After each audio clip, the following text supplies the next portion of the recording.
जय हिंद। आज का जो हमारा टॉपिक है उस टॉपिक का नाम है different between a heat engine, refrigerator and heat pump. तो दोस्तों आज का जो हमारा टॉपिक है यही है। तो इससे पहले मैं आप सभी को एक चीज़ बता दूं कि आज हम RSC पढ़ने वाले हैं। RSC का फुल फॉर्म क्या होगा? Refrigeration and air conditioning. यानी कहने का अर्थ है इस किताब के अंदर हम लोग फ्रिज और एयर कंडीशनिंग का अर्थ इसमें आ जाती है AC। तो फ्रिज और AC के बारे में हम लोग अध्ययन करेंगे। यहाँ पर देखते होंगे लिखा गया है third year student of mechanical engineering. यानी ये थर्ड ईयर क्या है? थर्ड से मतलब नहीं, मतलब ये है कि हमें समझ में आना चाहिए। तो चलिए आज जो हम जो हमारा टॉपिक है उस टॉपिक को हम अपने फेयर कॉपी से अध्ययन कराते हैं। तो देखिए इसका हम एक फेयर कॉपी बना चुके हैं आप सभी के लिए। जो हमारा टॉपिक है उस टॉपिक का नाम तो आप सब जान गए, different between a heat engine, refrigerator and heat pump. तो देखिए दोस्तों इसमें हम क्या पढ़ेंगे? Heat engine. इसमें पढ़ेंगे हीट इंजन का अर्थ क्या होगा, जो हम लोग इंजन का जो हम लोग काम करते हैं तो उसी के बारे में इसमें पढ़ेंगे।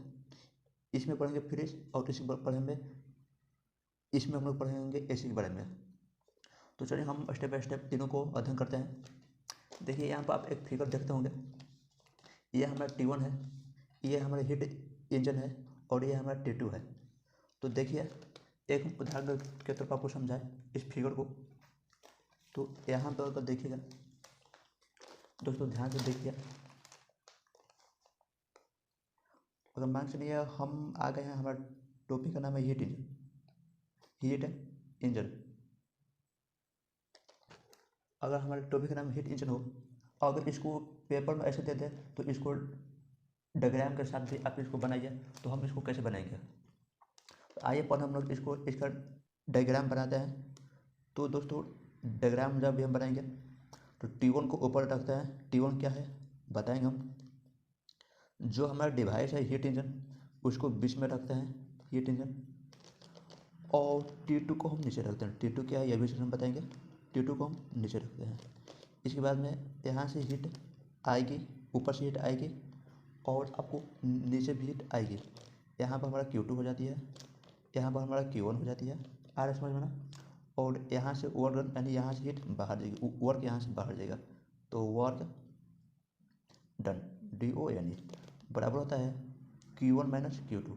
ये आप थर्ड से में पढ़ चुके होंगे कि Q1 माइनस Q2 क्यों होता है, किस नहीं होता है, ये भी हम बताएंगे क्यों होता है, बट आप सब थर्ड से में पढ़ चुके होंगे। तो थर्ड सेम में तो चलिए हम अभी फिफ्थ सेम का टॉपिक है हमारा। यहाँ देखिएगा हम लिखा है हीट इंजन, लिखा है ना।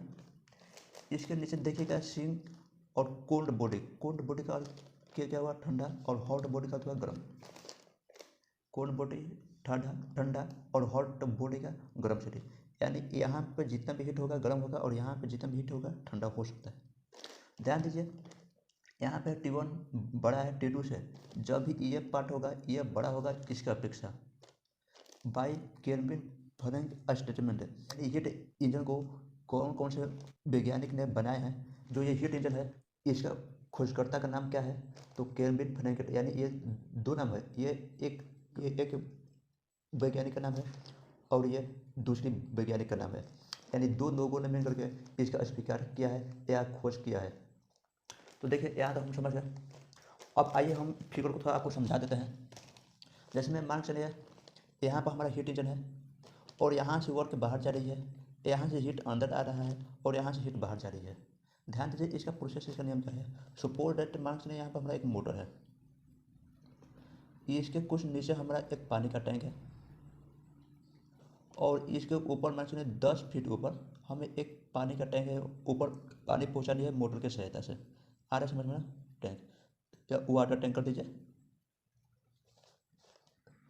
यहाँ पर वाटर टैंक हम लिख दिया। अब यहाँ पर आप ध्यान दीजिएगा कि क्या यहाँ पे अगर हम मोटर यहाँ पर फिट कर दें और मोटर से हम कहते हैं तुमको अब यहाँ से पानी उठानी है और यहाँ पे अपने से 10 फीट ऊपर पानी को पहुँचाना है, तो क्या मोटर वो काम कर पाएगा? कभी नहीं, आप पाएगा नहीं। क्यों? क्योंकि मोटर को जब से हम बाहरी एनर्जी नहीं देंगे, बाहरी कुछ डिवाइस नहीं लगाएंगे, यानी कहने का अर्थ है जब तक से हम मोटर को करंट की सप्लाई नहीं देंगे, सी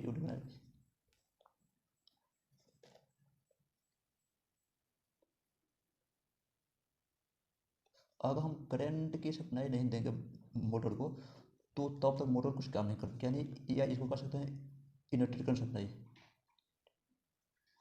आ रहा है समझ में ना? तो जब तक से इसको हम इलेक्ट्रिकल सप्लाई नहीं देंगे तब तक से ये मोटर काम नहीं कर सकता है। कहने का अर्थ यह है, मान से नहीं, ये मनुष्य जो है मैन, अगर आदमी को, किसी भी व्यक्ति को अगर आप 2 दिन खाना नहीं दीजिएगा तो क्या तीसरे दिन वो ठीक रहेगा? नहीं। यानी कि हर व्यक्ति को एनर्जी की कम है, तो मोटर को भी बाहर से आप कुछ डिवाइस लगाइएगा, कुछ दीजिएगा तो ही तो मोटर भी काम करेगा। यानी मोटर को यहाँ से हम बिजली दिए तो इसके सहायता से पानी उठाएगा, पानी उठाकर फिर ऊपर भेजेगा, यानी बाहरी वर्क नहीं है। उसी प्रकार यहाँ पर भी है, हीट इंजन भी क्या करता है कि बाहरी वर्क मांगता है, तो बाहरी वर्क यहाँ से आएगा। आ रहे समझ में ना? Q1 यहाँ से हीट आएगी, हीट आएगी यहाँ पर, ये अपना काम करना स्टार्ट करेगा और काम करके ये बाहर जाएगा। जैसे मान चलिए यहाँ पर पानी का टैंक है और यहाँ पर 10 फीट ऊपर पहुँचानी है, तो यहाँ से पानी उठाएगा, यहाँ पहुँचाएगा। तो मान चलिए यहाँ से बिजली दिया, ऊर्जा, ऊर्जा जब यहाँ से लिया तो यहाँ से पानी उठाया मोटर, फिर ऊपर भेजा, यानी वर्क ये बाहर कर रहे हैं। जितना भी वर्क करेगा तो बाहर करेगा, ठीक। तो मान चलिए यहाँ से 200 जूल का हीट आया Q1 से, और यहाँ पर जो वर्क जो किया वो उसमें मान चलिए 120 जूल का खपत किया। कितना? 120 जूल का खपत हुआ पानी को ऊपर पहुँचाने में। तो अब कितना बच गया? तो आप कहेगा तो 80 जून बच गया। तो जो 80 जून बच गया वो अब Q2 की सहायता से T2 में आ जाएगा। आ रहे समझ में? कहने का अर्थ यह है कि मान चलिए हमारे यहाँ पर Q1 दे दिया हूँ 200 जून, वर्क डन का अर्थ होता है W।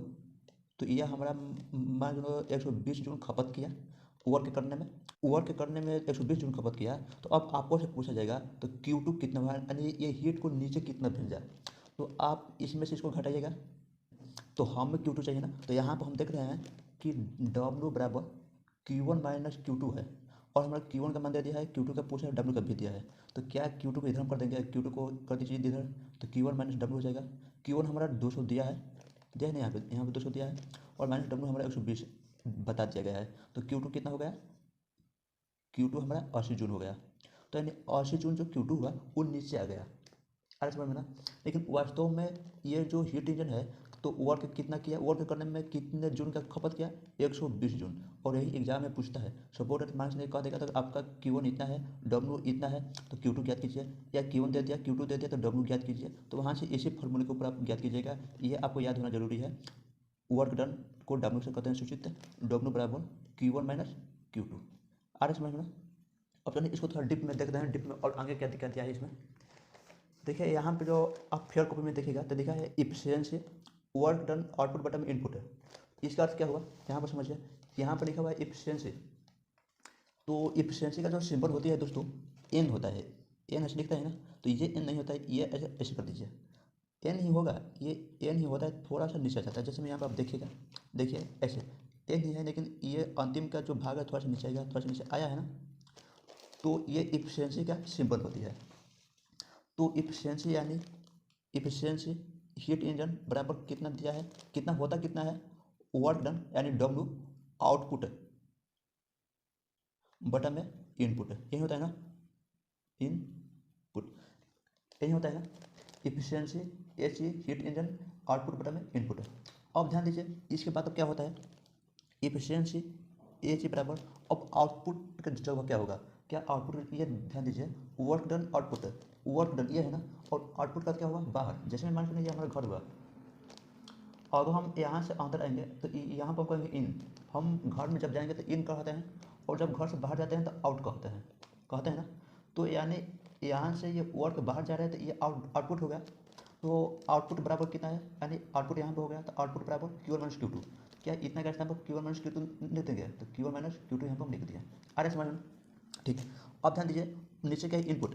तो जब हम घर में आएंगे तो इसको इनपुट कहेंगे, तो क्या ये अंदर आ रहा है, क्या अंदर आया ना, देखिए आ रहा है अंदर एक है, लेकिन बाहर 2 चीज़ जा रहा है, एक ये Q2 है आउटपुट, और ये W आउटपुट है। तो W आउटपुट यहाँ पर पूछा है ना, वर्क डन आउटपुट, तो ये वर्क डन आउटपुट है। तो वर्क कितना किया, Q1 माइनस Q2 वर्क किया है, वहीं पर लिख दिया। इन कितना किया, तो Q1 है ना, इन की जगह पर Q1 है, तो यहाँ पर Q लिख दीजिए। देखिए आपका हीट इंजन जो दिया है, इसका एफिशिएंसी Q1 माइनस Q2 बटा में Q1 होता है, इतना भी हो जाएगा, यह भी हो जाएगा, थोड़ा और डिप में आएगा, नीचे आएगा। तो heat engine efficiency heat engine बराबर हो जाएगा Q1 बटा में Q1 माइनस Q2 बटा में Q1। कहने का अर्थ है आप साइन कोर्स में पढ़े होंगे 10th क्लास में या फर्स्ट ईयर में आप पढ़े होंगे। तो आपको ऐसे दिया हो और ऐसे यहाँ पर कॉस थीटा साइन थीटा दिया हो और नीचे कॉस थीटा हो, तो कॉस थीटा दोनों के नीचे आ जाती है। वही काम हम यहाँ पर भी किए हैं, ठीक है ना। तो जब यहाँ पर किया है तो देखिए अब क्या होगा, ये दोनों कट जाएगा, तो कट जाएगा तो इफिशियंसी हीट इंजन बराबर हो गया 1 माइनस Q2 बटा में Q1। यहाँ तक हमारा फाइनल आंसर आ जाती है। कोई भी आपको पूछेगा तो हीट इंजन इफिशियंसी कितना, इन तीनों में से कोई एक बता दीजिए, आपका हीट इंजन का इफिशियंसी हो जाएगा, ठीक है ना। ठीक, आगे देखिए क्या दिया है, आप आगे दिया है efficiency of heat engine at Carnot. तो efficiency of heat engine at Carnot का अर्थ क्या हुआ। अब देखिए कार्नोट क्या कहता है, कार्नोट बड़ी जीती है। जीती क्यों है, क्योंकि जो कार्नोट है ना, कार्नोट ये कहता है कि हमें क्यों नहीं चाहिए, हमें क्यों नहीं, हमें टी चाहिए, ये क्यों नहीं देता है। लेकिन जो इफिशियंसी है ये कहता है हमें आप क्यों दीजिए या टी दीजिए, हमें दिक्कत नहीं है। तो इफिशियंसी को क्यों दिया जाता है, आ रहा है समझ में ना। और कार्नोट कहता है हमें क्यों नहीं चाहिए, हमें टी चाहिए, आप जैसे भी दीजिए।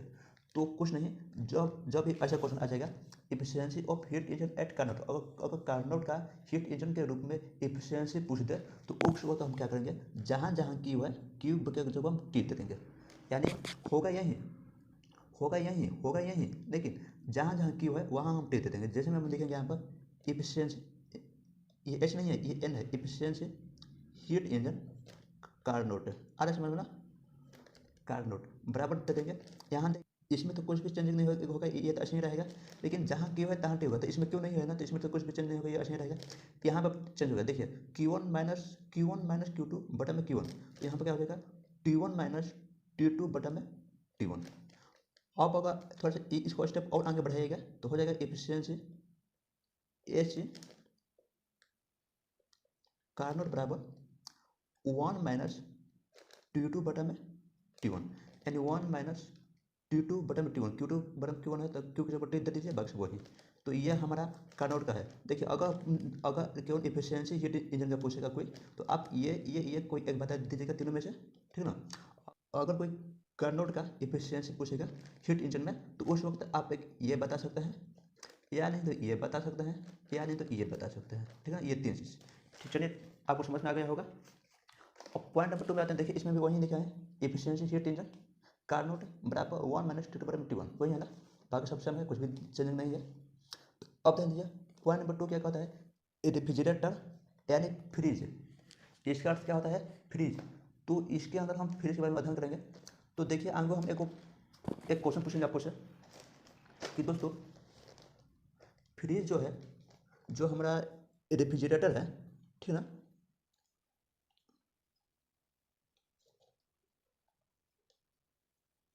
जो हमारा रेफ्रिजरेटर है, तो वो उसका काम क्या है, आगे इसका हम काम समझते हैं। जैसे मैं कहने का मतलब ये है कि यहाँ पर हम एक फ्रिज बना देते हैं। सपोर्टेड मान से यहाँ पर एक हमारा फ्रिज है, फ्रिज को भी आप बाहरी वर्क दीजिएगा, फ्रिज से आपको काम करनी है तो बाहरी वर्क दीजिएगा, जब दीजिएगा नहीं तब फिर फ्रिज काम करेगा नहीं। सपोर्टेड मान से यहाँ पर आप वाटर आप रख दें पानी, और पानी का टेम्परेचर सपोर्टेड मान से 13 डिग्री सेल्सियस है, और आपको चाहिए 2 डिग्री सेल्सियस, तो क्या वो काम फ्रिज कर सकता है। सपोर्टेड मान से नहीं है, फ्रिज के अंदर जब पानी आप धर दीजिएगा और फ्रिज को स्टार्ट कर दीजिएगा, तो फ्रिज और पानी के टेम्परेचर को क्या करेगा, घटाएगा या बढ़ाएगा, या उतना ही रहेगा, बराबर ही रखेगा। तो आप कहेगा तो टेम्परेचर को घटाएगा, कहिएगा ना। तो यहाँ से ये सिद्ध होती है decrease of temperature, DE decrease of temperature, यानी कहने का तो यह है दोस्तों कि जो फ्रिज है, फ्रिज का काम केवल एक ही काम है, फ्रिज का काम केवल एक है, क्या काम करता है, किसी भी वस्तु के टेम्परेचर को कम करता है यानी घटाता है। फ्रिज का काम क्या है, केवल एक है, किसी भी वस्तु के टेम्परेचर को घटाता है।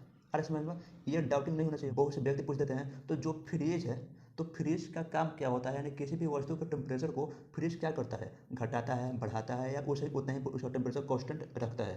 तो आप कहिएगा तो घटाता है, क्यों बता दीजिएगा उनको। जब हम फ्रिज को स्टार्ट करेंगे, फ्रिज के अंदर कोई भी वस्तु हम धरेंगे, तो फ्रिज का काम केवल एक ही है, टेम्परेचर को घटाना, बस कुछ भी नहीं। तो चलिए यहाँ पर आप समझिए, थोड़ा सा समझिए। यहाँ पर आप देखते होंगे T1 यहाँ है, फ्रिज यहाँ है, और हमारा T2 यहाँ है। तो यहाँ कोल्ड बॉडी ठंडा है, यहाँ हॉट बॉडी। सपोर्टेड मान से नहीं है, यहाँ T2 जो है मान लीजिए हमको हम OH2 धरते हैं, जैसे मान लीजिए फ्रिज हुआ ये हमारा डिवाइस, तो इसको भी हम फ्रिज को भी स्टार्ट करने के लिए कहीं से तो हमें वर्क देना ही पड़ेगा। जब से उसको वर्क देंगे नहीं तब से फ्रिज काम करेगा नहीं। तो यहाँ से हम फ्रिज को वर्क देते हैं, ठीक ना। जब जब यहाँ से हम इलेक्ट्रिकल सप्लाई हम यहाँ से देंगे फ्रिज को, तो अब फ्रिज क्या करता है कि फ्रिज तो अब स्टार्ट हो नहीं जाएगा। जैसे स्टार्ट होगा तो अब ध्यान दीजिए, फ्रिज के अंदर जो हम वस्तु को रखते हैं वो T2 में रखते हैं। कहाँ रखते हैं? T2 में नहीं। कोई आपको ऐसा फिगर बना करके पूछे कि ये मान लीजिए सपोर्टेड हमारा फ्रिज है, तो इसमें हम वस्तु को कोई भी वस्तु, जैसे पानी हुआ या खाना पीना हुआ, जो भी चीज़ हो जो हमें फ्रिज के अंदर रखनी है, तो उसको कहाँ रखेंगे? T1 में धरते हैं या T2 में धरते हैं या आर के पास रखते हैं, कहाँ रखेंगे? तो आप बता दीजिएगा। T2 में रखेंगे। क्यों धरेंगे आइए यहाँ पर समझते हैं। सपोर्टेड मार्क्स चाहिए दोस्तों। यहाँ पे हमारा T1 है, यहाँ पे हमारा फ्रिज है, ठीक है ना, और यहाँ पे हमारा T2 है, यह हमारा Q2 है, ये हमारा Q1 है। यहाँ पे वर्क इन हो रही है, यानी वर्क अंदर जा रहा है ना, तो वर्क इन कर देंगे यहाँ पे, और Q1 बराबर हो जाएगा आपको Q2 प्लस वर्क इनपुट कहिए, इन कहिए, जो भी कहिए, इनपुट कहिए, इन कहिए। यहाँ से आप ध्यान दीजिएगा कि हम कहें कि फ्रिज के अंदर कोई वस्तु को धरते हैं तो हम T2 में धरते हैं। अब आपका क्वेश्चन उठेगा यहाँ से, तो आखिर T2 में क्यों धरते हैं, क्या कारण है T2 में धरने की? क्वेश्चन तो आपका उठेगा ही उठेगा, और उठना भी चाहिए यहाँ पे। तो T2 में हम इसलिए धरते हैं क्योंकि यहाँ पे जो हमारा है कोल्ड बॉडी, अरे समझ लो, और यहाँ पे हमारा है हॉट बॉडी। क्या है? Hot body. यानी मान चलिए यहाँ पे जब गर्म बॉडी है, तो जब गर्म में किसी वस्तु को धरेगा तो वो तो खुद गर्म करेगा, खुद पानी से गर्म है, वो तो गर्म नहीं करेगा, ठंडा तो कर नहीं सकता है। तो हम कहाँ धरेंगे? ठंडा में। जैसे मान चलिए इसके अंदर हम वाटर को धरते हैं, नीचे धरते हैं, तो नीचे देखिए, नीचे में धरेंगे तो अब नीचे धरने का ये अर्थ नहीं है कि फ्रिज में अंदर, फ्रिज के अंदर नीचे ऊपर भाग होता है ना, नीचे नहीं, ये जो है ये फ्रिज के बाहर का भाग है। T1 क्या है? फ्रिज के बाहर का भाग है, और T2 क्या है? फ्रिज के अंदर का भाग है। ये आ रहा समझ में? फ्रिज के अंदर का भाग T2 है, फ्रिज के बाहर का भाग T1 है। तो सपोर्टेड मान लीजिए जिस भी वस्तु के टेम्परेचर को घटाना हो, या पानी है, पानी को हमें ठंडा करना है, तो फ्रिज के बाहर धरेगा या फ्रिज का धरेगा अंदर? तो आप फ्रिज के अंदर धरेंगे, तो फ्रिज के अंदर धरेगा दोस्तों, तो हम T2 में रखते हैं। अगर आपको फ्रिज के बाहर धरिए तो T2 में धर दीजिएगा, तो ठंडा नहीं होगा, फायदा क्या? इसलिए कोई भी वस्तु को हम कहाँ धरते हैं दोस्तों? तो T2 में। और T2 हमारा कहाँ होता है? फ्रिज के अंदर। आगे समझ। अब ध्यान दीजिए यहाँ पे, इस फिगर के ऊपर आपको कुछ समझ में आता होगा।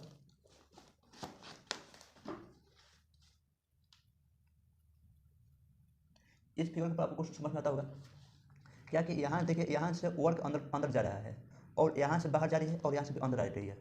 अब ध्यान दीजिए, ये दोनों हीट है, तो यहाँ से हीट बाहर जा रही है और यहाँ से हीट अंदर जा रही है। ये कैसा हीट है, ये कैसा हीट है, आइए उसको हम समझाते हैं। सपोर्टेड मान चलिए यहाँ पे हमारा क्या है? Q2 है। आ रहा है समझ में? सपोर्टेड मान चलिए यहाँ पे हमारा Q2 है। अभी हम समझाएं, तो किसी भी वस्तु को धरेंगे तो हम फ्रिज के अंदर, और फ्रिज के अंदर हमारा T2 है, तो यहाँ पर मान चलिए पानी को धरेंगे, तो वाटर का मान चलिए टेम्परेचर 11 डिग्री सेल्सियस में है। तो जब हम फ्रिज को स्टार्ट करेंगे, तो फ्रिज का काम एक ही है, किसी भी वस्तु के टेम्परेचर को घटाना है। जब वो टेम्परेचर को घटाएगा तो अब पानी का जो टेम्परेचर है वो तो कम करेगा। तो जो ध्यान दीजिए, अब यहाँ पर क्या होगा, वाटर जो है, अब इसका जो हमारे पानी का टेम्परेचर को घटाना है, तो जब ये घटाएगा, तो जो पानी का जो टेम्परेचर जो घटेगा, तो जो पानी का जो टेम्परेचर है उसको अब अपने ओर देगा फ्रिज। तो Q2 की सहायता से वो हीट जाएगा ऊपर, पानी का हीट Q2 की सहायता से जाएगा ऊपर, और यहाँ से सीधा बाहर जाएगा। अब बाहर क्या है? T1 हम क्या कहें? T1 जो है फ्रिज के बाहर का भाग है, T2 क्या है? फ्रिज के अंदर का। तो फ्रिज से अंदर एक पाइप के द्वारा Q2 के द्वारा कहिए, Q2 के द्वारा हीट ऊपर जाएगा, और फ्रिज उस हीट को सीधा बाहर कर देगा, फ्रिज से अपने से सीधा बाहर कर देगा। और वही वही प्रोसेस धीरे धीरे चलती रहती है। तो पानी का जो टेम्परेचर है धीरे धीरे गिर करके हमारा 2 डिग्री, 0 डिग्री, -1 -2 पर आ जाती है। अरे समझ, देखिए फ्रिज का काम वही है। यहाँ से आप वर्क दीजिए, किसी भी वस्तु को आपको फ्रिज के अंदर धरिए या तो T2 में धरिए, वहाँ से हीट अब सोखना ये का काम अपना स्टार्ट करेगा। उस वस्तु का जो हीट है वो सीधा अपने एक पाइप होता है, या उसको Q2 कहिए, Q2 की सहायता से उस हीट को ऊपर देगा, वहाँ से फिर Q1 की सहायता से उस हीट को सीधा फ्रिज से बाहर कर देगा। यहाँ पे क्या है? बाहर, यहाँ पर सीधा बाहर कर देगा हीट। तो उसमें धीरे धीरे टेम्परेचर क्या है? घटती जाती है। अरे समझ में? ठीक। सपोर्टेड मान चलिए यहाँ पे आप कहिएगा, यहाँ पर Q1 बराबर Q2 प्लस W इनपुट क्या है? आइए इसको हम समझा देते हैं। Q1 बराबर Q2 प्लस W इनपुट क्या है, यही ना? ध्यान दीजिए, यहाँ से वर्क आप दे रहे हैं, और यहाँ से इन हो रही है, यहाँ से इन, यानी 2 जगह से इन हो रही है, और एक जगह से आउट हो रहा है ना?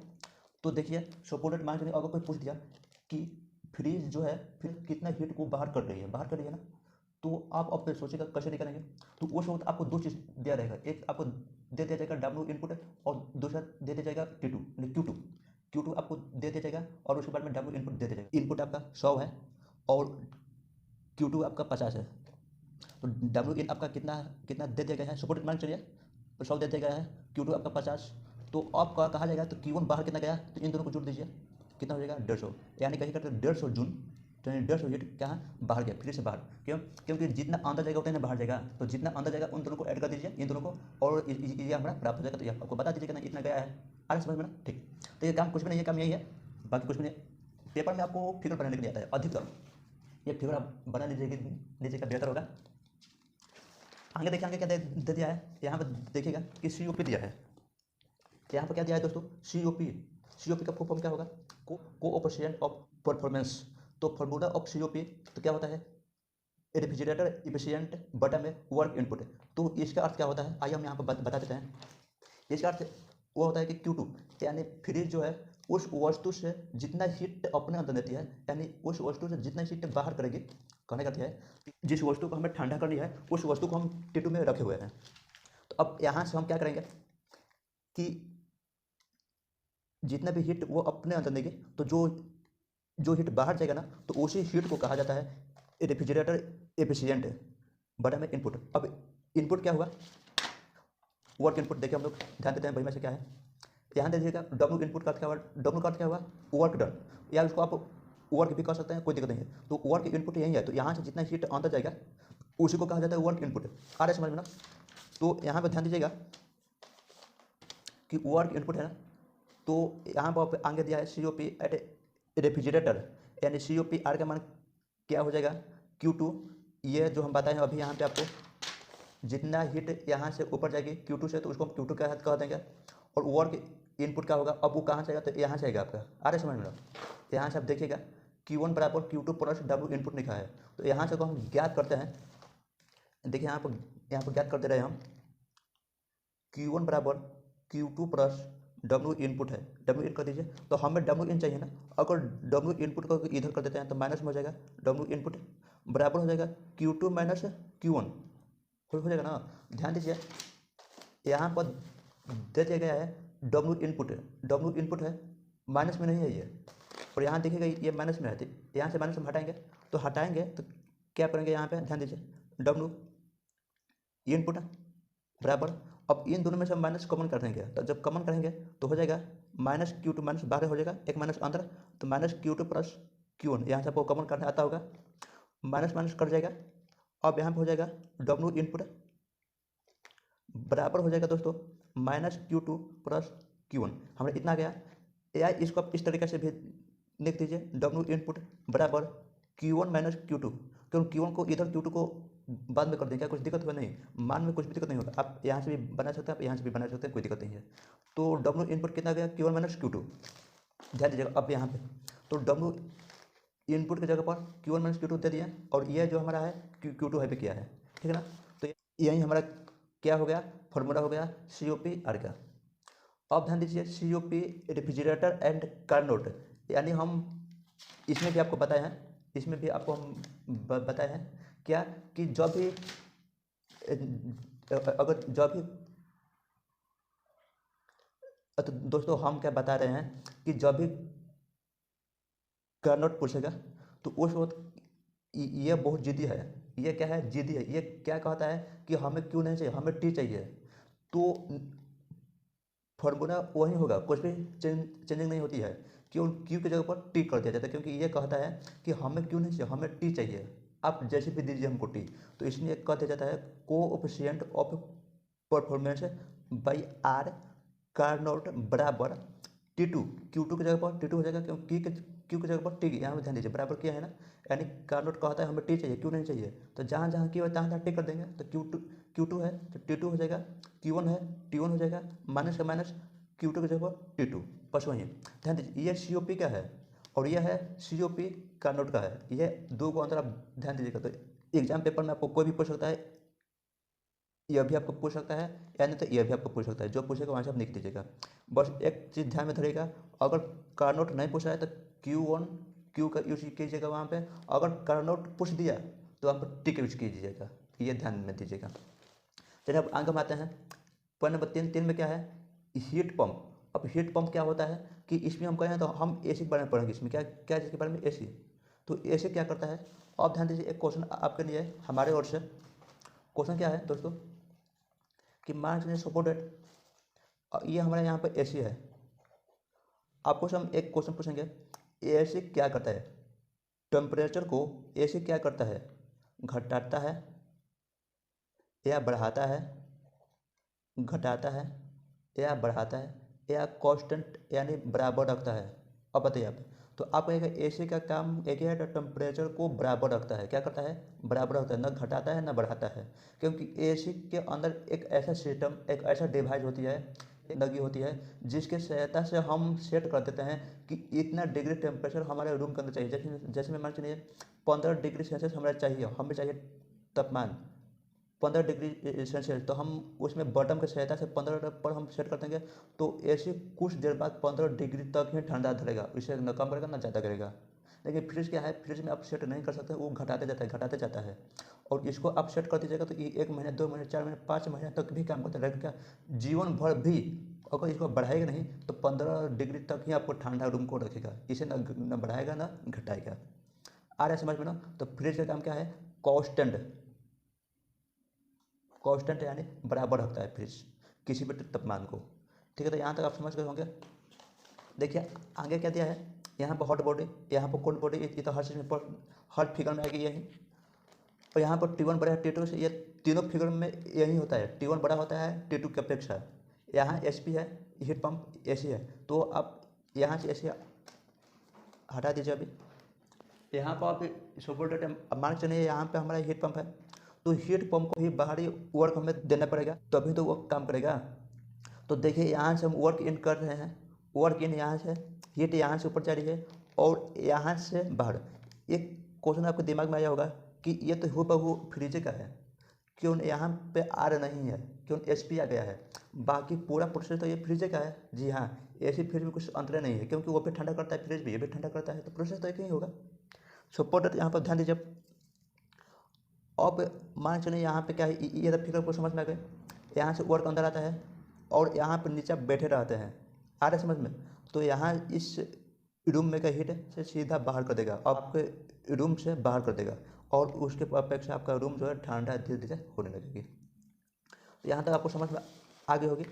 आगे दिया है फार्मूला में, हम देख देते हैं थोड़ा हमारा क्या दिया है डिंगडन।